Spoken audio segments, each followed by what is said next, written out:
Swastiastu. Assalamualaikum warahmatullahi wabarakatuh. Salam, namo buddhaya, salam sejahtera bagi kita semua. Perkenalkan, nama saya Iwar Samayasa dengan NIM 220856107 dari Informatika Angkatan 2022. Di sini saya akan memaparkan hasil review paper yang telah saya lakukan, di mana artikel saya berjudul Perbandingan Algoritma Machine Learning dalam Analisis Penyebab Penyakit Gagal Jantung. Nah, adapun detail terkait artikel saya, di mana artikel ini saya dapatkan dari JEPIN atau Jurnal Edukasi dan Penelitian Informatika, di mana JEPIN ini sendiri sudah termasuk ke dalam Sita 3, dan jurnal yang saya gunakan atau yang saya review sudah masuk ke kategori Sinta 2, di mana eh, artikel ini ditulis oleh Aryo Sasikirono dan Jessica Nataliani dan diterbitkan pada tahun 2024. Artikel ini sendiri membahas mengenai bagaimana penerapan machine learning di dalam menganalisis penyebab penyakit gagal jantung, di mana artikel ini menggunakan 3 buah metode algoritma machine learning, yaitu yang pertama ada decision tree, yang kedua ada random forest, dan yang ketiga ada extreme gradient boosting, di mana ketiganya nanti akan diuji dengan dataset yang sama, kemudian akan dibandingkan bagaimana yang mana merupakan model terbaik untuk menganalisis penyebab penyakit gagal jantung. Dan kemudian hasilnya pun akan direkomendasikan bahwa machine learning dapat menyelesaikan atau dapat menganalisis penyebab penyakit gagal jantung. Nah, kemudian di dalam penelitian ini ada pun tahapan-tahapan penelitiannya. Yang pertama ada pengambilan dataset, yang kedua ada data preparation, yang ketiga ada data modeling, ada evaluasi, dan hasil dari model itu sendiri.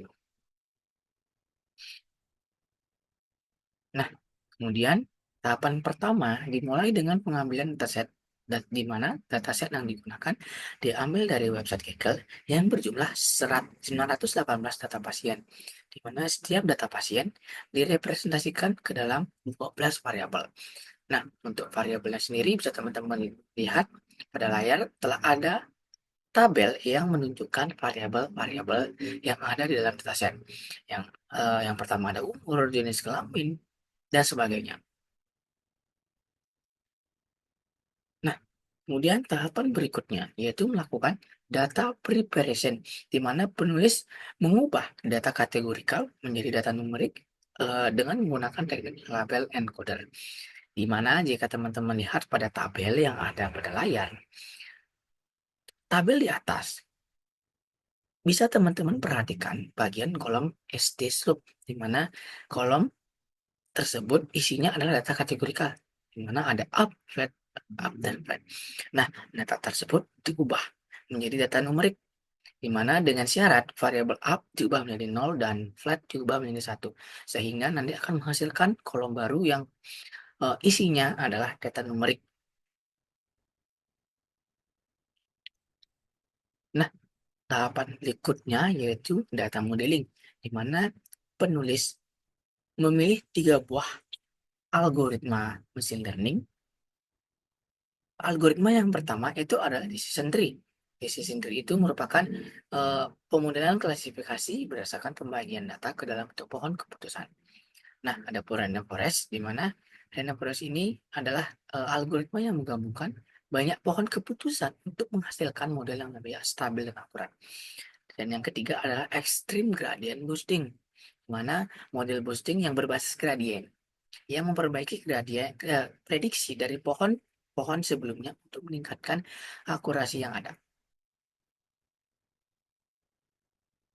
Nah, adapun evaluasi model, di mana evaluasi model nantinya setiap algoritma akan dievaluasi dengan evaluasi yang sama, yaitu yang pertama ada akurasi, mengukur presentase prediksi yang benar, kemudian ada precision, mengukur berapa banyak prediksi positif yang benar, kemudian ada recall, mengukur seberapa banyak kasus positif yang berhasil terdeteksi, dan yang terakhir ada eval score, yaitu harmonik rata-rata dari precision dan recall. Nah, keempatnya ini nanti akan digunakan untuk mengevaluasi ketiga algoritma, baik dari decision tree, random forest, serta extreme gradient boosting. Hasil dari training dataset yang telah dilakukan oleh penulis, di mana di sini saya tampilkan tabel hasilnya, yaitu decision tree dengan akurasi 80%, random forest dengan 90%, dan extreme gradient boosting dengan 89%. Nah, kemudian setelah hasil didapatkan, penulis melakukan fitur importance, di mana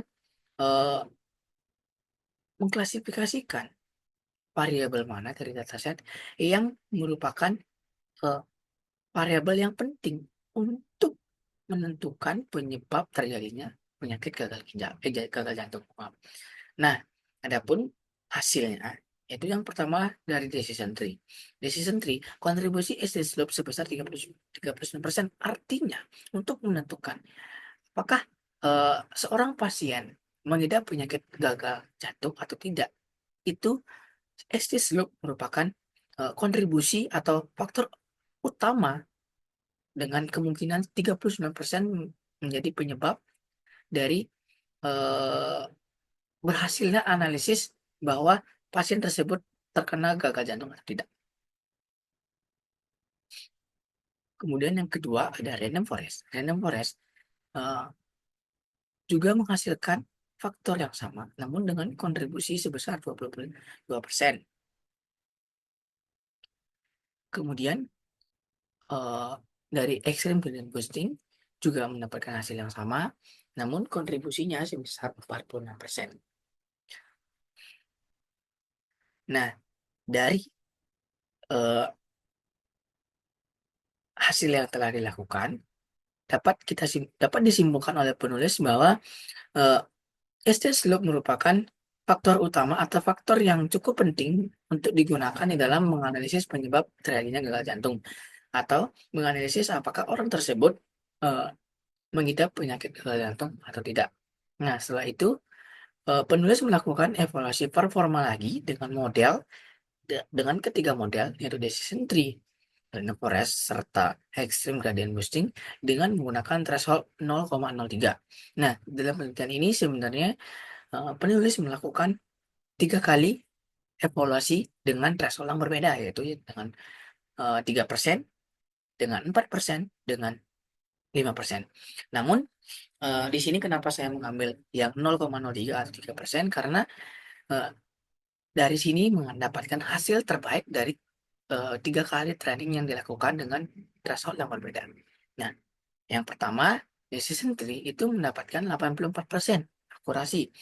Nah, akurasi ini bisa kita lihat dari akurasi sebelumnya terdapat kenaikan sebesar 0,04%. Meskipun tipis, namun terjadi perubahan yang cukup baik dengan metode ini. Nah, kemudian yang kedua ada random forest. Random forest sendiri mengalami penurunan dari sebelumnya yang berkisar sekitar 90%, namun sekarang setelah menggunakan threshold 0,03 berubah menjadi 86%. Nah, kemudian untuk extreme gradient boosting juga sama mengalami penurunan, di mana sebelumnya eh, persentase atau akurasinya itu sekitar 89%, namun sekarang turun menjadi 87%. Nah, dari sini bisa kita simpulkan bahwa decision tree mengalami peningkatan akurasi dari 80 menjadi 84% setelah pengurangan fitur. Nah, sementara itu random forest mengalami sedikit penurunan dan extreme gradient boosting juga mengalami penurunan. Nah, kekuatan dari penelitian ini yaitu penelitian ini memiliki struktur metodologi yang rapi dari setiap tahapan, baik dari tahapan awal hingga akhir, sehingga pembaca bisa mengerti alur alur atau proses penelitian yang dilakukan oleh penulis, sehingga pembaca lebih mudah bisa memahami dari isi artikel tersebut. Nah, yang kedua adalah analisis factor importance, di mana dengan analisis ini memberikan pemahaman tambahan tentang faktor risiko utama yang relevan dengan domain medis. eh, Secara singkatnya, dengan adanya fitur importasi ini, kita bisa melihat di dalam 12 variabel variabel mana yang menjadi poin penting di dalam kita bisa menganalisis apakah seorang pasien mengidap penyakit gagal jantung atau tidak. Yang ketiga adalah eksperimen threshold.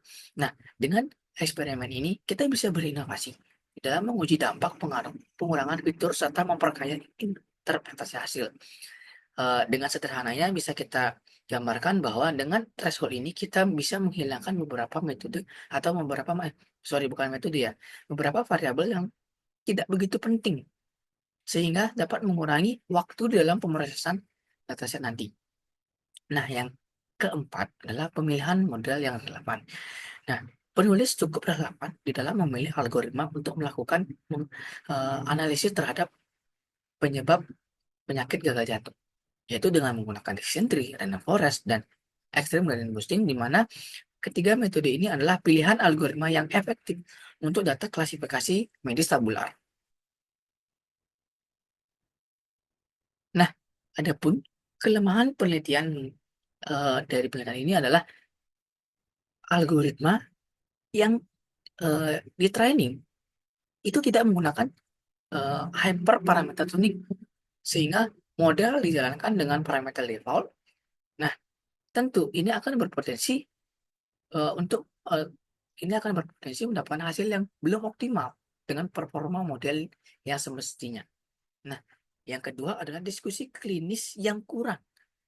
Di dalam penelitian tidak disampaikan mengenai apa itu ST slope. Padahal ST slope itu sendiri merupakan variabel yang sangat penting di dalam kita bisa menganalisis apakah seorang pasien mengidap penyakit jantung atau tidak. Namun tidak dijelaskan detail apa itu ST slope. ST slope itu termasuk apa? Sehingga pembaca yang istilahnya tidak begitu tahu tentang medis akan bertanya-tanya ST slope itu apa? Seperti itu. Nah, cross validation. Di dalam penelitian ini sempat memang dibahas sedikit mengenai eh, data yang dibagi menjadi dua buah, itu data trend dan data testing. Namun hal ini disampaikan dalam pembahasan, tidak ada disampaikan di dalam metode penelitian, sehingga menurut saya ini adalah kekurangan yang tidak terlalu besar, namun penting untuk diperhatikan di dalam penulisan sebuah artikel. Nah, adapun pendapat serta potensi pengembangan yang dapat saya sampaikan. Yang pertama pendapat, menurut saya secara menyeluruh artikel ini telah tersusun rapi dengan bagus dan baik, baik dari metode penelitian, pengambilan dataset, training model, serta evaluasi model sudah dipaparkan dengan sangat jelas serta dalam bentuk tabel. Namun, yang saya katakan tadi terdapat beberapa kekurangan, masih ada beberapa yang typo, kemudian masih ada hal-hal yang menurut saya perlu disampaikan, namun tidak disampaikan, seperti apa itu SSLO dan variabel-variabel medis yang penting di dalam kita menganalisis penyakit jantung atau tidak. Nah, kemudian potensi pengembangan, seperti yang disampaikan pada eh, artikel atau jurnal ini, pada bagian akhir, penulis eh, memberikan pendapatnya sendiri mengenai potensi pengembangan dari jurnal atau artikel yang telah dia buat, di mana penelitian yang diharapkan oleh penulis untuk selanjutnya dapat dilakukan dengan dataset yang lebih besar, seperti dataset yang diambil langsung dari rumah sakit, baik dari rumah sakit A atau B atau rumah sakit luar negeri, itu akan mempengaruhi hasil yang akan dihasilkan oleh training model. Nah, kemudian dapat eh, ditambahkan dengan beberapa fitur atau beberapa algoritma lain seperti Chi-square dan algoritma yang lain yang berhubungan dapat membantu serta mengembangkan akurasi dari model ini sendiri. Baik, saya rasa sekian yang dapat saya sampaikan. Jika saya ada salah kata, saya mohon maaf. Saya akhiri dengan ucapan Om Santi Siddhi Satyom. Assalamualaikum warahmatullahi wabarakatuh. Salam, nama budaya, salam sejahtera bagi kita semua.